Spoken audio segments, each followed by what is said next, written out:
राधे राधे दोस्तों, मैं आचार्य पंडित Gangadhar Shastri YouTube channel ज्योतिष गंगा में आपका स्वागत करता हूं। दोस्तों, आज हम सब बहुत ही प्रसन्न हैं क्योंकि कल दिनांक 22/1/2024 को अयोध्या धाम में, अयोध्या जी में भगवान रामलला आ रहे हैं। उनकी प्रतिष्ठा हो रही है और यह जो क्षण है हम लोगों के लिए एक अद्भुत क्षण है, एक अनमोल क्षण है। दोस्तों, स्थापना की पूर्व संध्या पर आप लोगों को बहुत ही धन्यवाद, शुभकामनाएं, अभिनंदन। इस समारोह में आप जहां भी हैं वहीं से शामिल हो जाए। लाइव तो इसका प्रसारण होगा ही, वहीं से शामिल हो जाए और अपने घर में जो भी कुछ हो, जो कुछ कर सकें, भगवान राम की पूजा करें, भगवान राम के नाम का मंत्र का जप करें, श्री राम जय जय राम इस मंत्र को जप करें, हनुमान चालीसा का पाठ करें, सुंदरकांड का पाठ करें और कम से कम 5 दीपक अपने घर में, अपने व्यापार स्थल में घी का दीपक कल अवश्य जलाएं और शाम में जितना हो सके दीपक जलाएं। दीप मालिका करें, दिवाली करें, पटाखे भी छोड़ने की इच्छा हो तो छोड़ें। यह बहुत ही मार्मिक क्षण है दोस्तों। आज हम बहुत ही भाग्यशाली हैं जो इस क्षण के साक्षी हैं। इसका पहले तो इसके कुछ पूर्व इतिहास पर हम लोग जाते हैं कि इस मंदिर के लिए, इस रामलला की स्थापना के लिए हमारे लाखों सनातनियों ने अपना जीवन का बलिदान दे दिया और वे अपने जीवन को बलिदान देकर चले गए और कई पीढ़ियां हम लोगों के पूर्वज जो हैं उनकी आंखें पथरा गई इस आस में कि भगवान राम की प्रतिष्ठा वहाँ हो, मंदिर वहाँ बने अयोध्या धाम में, लेकिन नहीं हो पाया। आज हम लोगों के भाग्य में यह था। देखिए दोस्तों, सरकार तो इसमें कुछ सरकार ने लगाया नहीं, लेकिन इसके लिए सरकार की भागीदारी भी है इसमें। इस चीज़ को तो अवश्य हम लोग माने क्योंकि आज तक नहीं हो पाया, आज हुआ।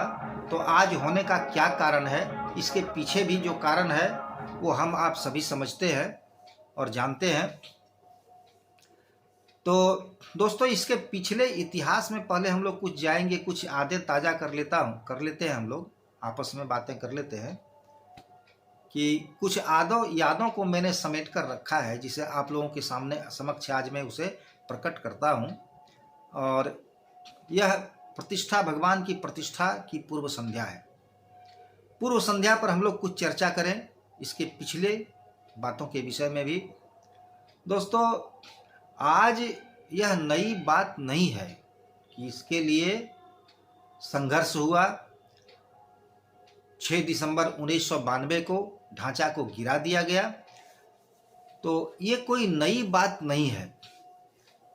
1855 में भी नवाब वाजिद अली शाह के रिपोर्ट के मुताबिक उस ढांचे को, विवादित ढांचे को 1200 हिंदुओं ने घेर लिया था और उसमें 70 मुसलमान भी मारे गए थे, हिंदू भी मारे गए थे।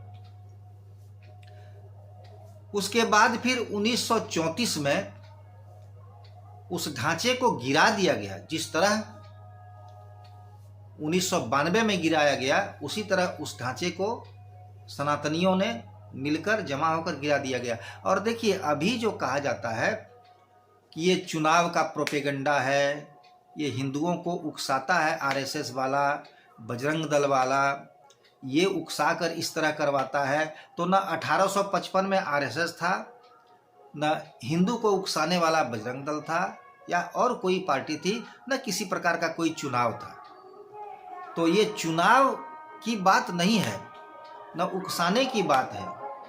ये बात हमारी श्रद्धा का है, सनातनियों की श्रद्धा का है। श्रद्धा ही नहीं, जब आज से 500 साल पहले बाबर ने हमारे मंदिर को गिराकर और उस पर मस्जिद का ढांचा बना दिया, तो उस समय से ही यह संघर्ष चलता आ रहा है। तुलसीदास जी ने भी लिखा है कि लाखों हिंदुओं को मारकर इस मस्जिद को बनाया गया, मंदिर को ढाकर इस मस्जिद को बनाया गया है। वहाँ जो मूर्ति थी उसको ओरछा की रानी ने ले गई थी। इसके विषय में मैंने आपको पहले बताया हुआ है इसमें।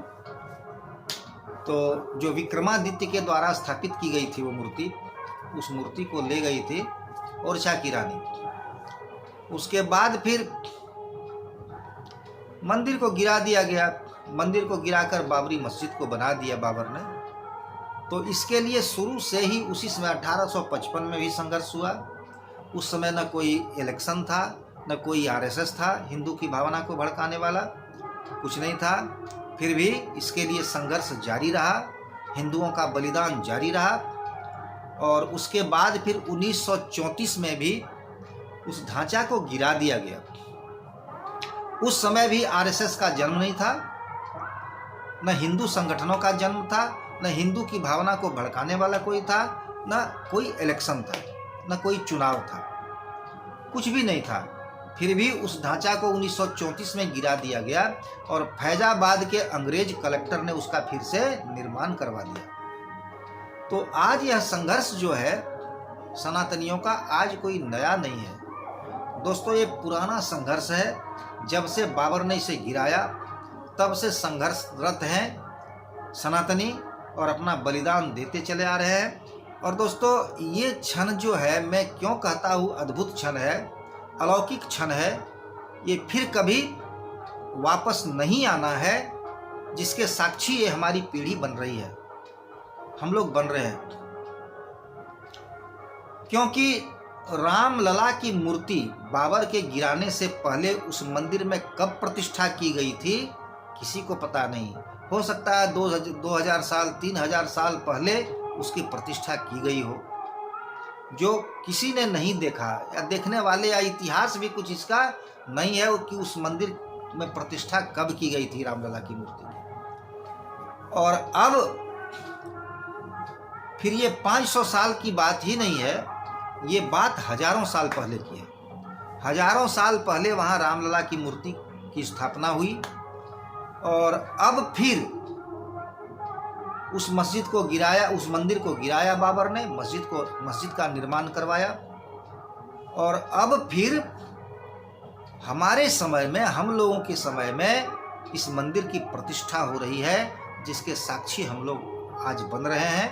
यह हम लोगों का भाग्य है और हो सकता है पूर्व जन्म में हम लोगों ने कोई पुण्य किया होगा, जिसके कारण हम लोग इसके साक्षी आज हो रहे हैं। यह अद्भुत क्षण है दोस्तों, इसे कभी ना गंवाएं। इसमें जितना राम भक्ति कर लें, जितना खुशियां मना लें, उतना ही कम है। यह समय फिर आने को नहीं।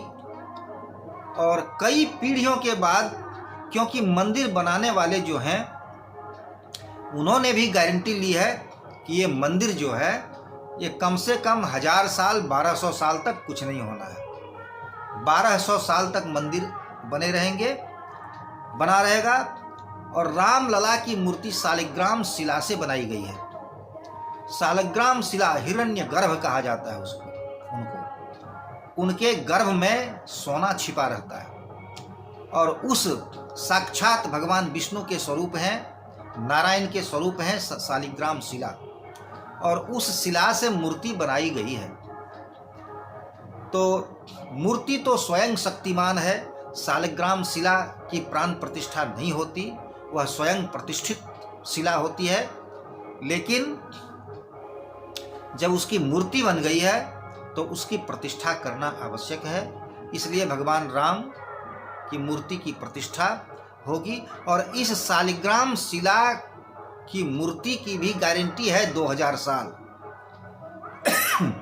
सॉरी दोस्तों, इस प्राण प्रतिष्ठित मूर्ति की भी गारंटी है 2000 साल 3000 साल कुछ नहीं होना है उसको, क्योंकि वह शालिग्राम शिला की मूर्ति है। शालिग्राम शिला में न दूध का, न दही का, न मधु का, किसी भी चीज़ का, न शक्कर का, किसी भी चीज़ का प्रभाव नहीं पड़ता। उसको स्नान कराइए, अभिषेक कीजिए और वो सीधा बहकर नीचे चला आता है। उस शिला पर किसी भी तरह का कोई गलत प्रभाव, गलत असर दूध दही आदि का नहीं होता। इसलिए पूजा होने के बाद भी, अभिषेक होने के बाद भी बराबर होता भी रहेगा, तो उस शिला पर कोई, मूर्ति पर किसी भी तरह का कोई असर नहीं होगा, गलत असर नहीं होगा। और यह मूर्ति भी 2000 साल, 2500 साल, 3000 साल तक की गारंटी है, कुछ नहीं होना है।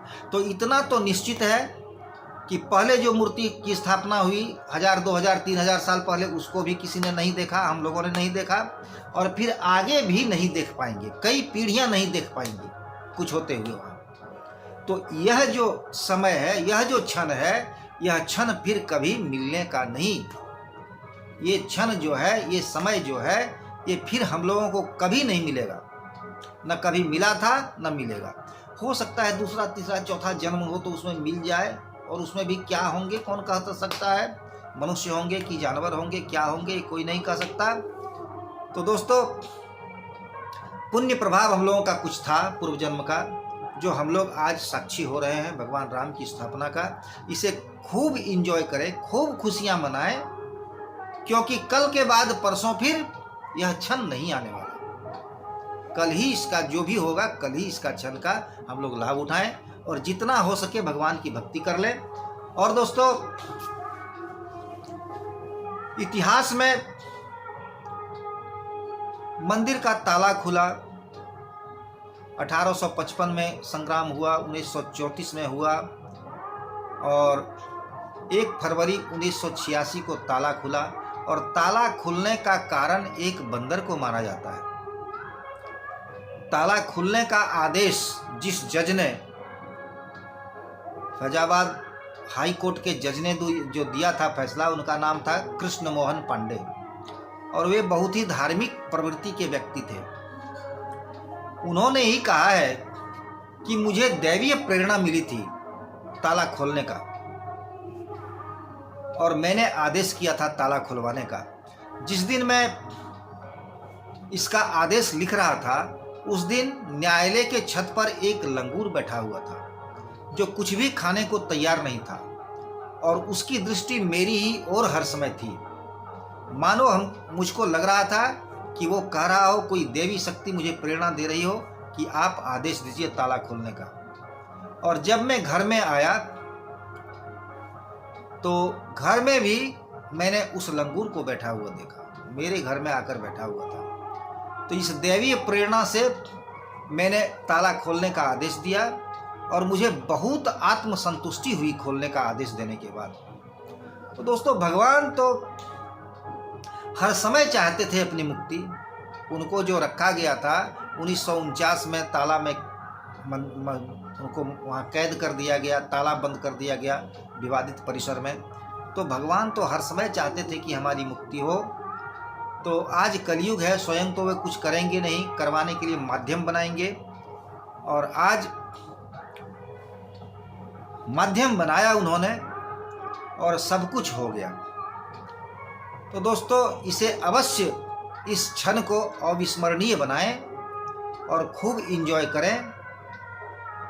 कल 22/1/2024 को भगवान की खूब भक्ति करें, रामलला की पूजा करें, रामलला का मंत्र जप करें, भजन कर सकते हैं भजन करें, कीर्तन करें। सभी मंदिरों में बहुत प्रकार का उत्सव हो रहा है। मैं भी एक मंदिर के किनारे ही रहता हूँ। आपको बैकग्राउंड में थोड़ी आवाज़ आ रही होगी, जो बज रहा है मंदिर में, जो उत्सव हो रहा है उसकी आवाज़ आ रही होगी भजन का। तो दोस्तों, अंत में बस इतना ही कहूँगा कि आप इसे खूब इंजॉय करें। ये समय फिर आने वाला नहीं है। जितना प्रसन्न हो ले, जितनी खुशियाँ मना ले, उतनी खुशियाँ मनाएं, और फिर हम लोग सब कोई मिलकर जब प्रतिष्ठा हो जाएगी भगवान की। दोस्तों, आज भावुक हो जाना पड़ता है। जब प्रतिष्ठा भगवान की हो जाएगी, तब हम लोग सब कोई चलेंगे भगवान का दर्शन करने के लिए अयोध्या जी में, और दर्शन करके आएंगे। दोस्तों, इसी आस से हम लोग कल खुशियां मनाएं और दर्शन करने चलें भगवान राम की। तो आइए दोस्तों, आज मैं अपनी वाणी को यहीं विराम देता हूं। राधे राधे दोस्तों।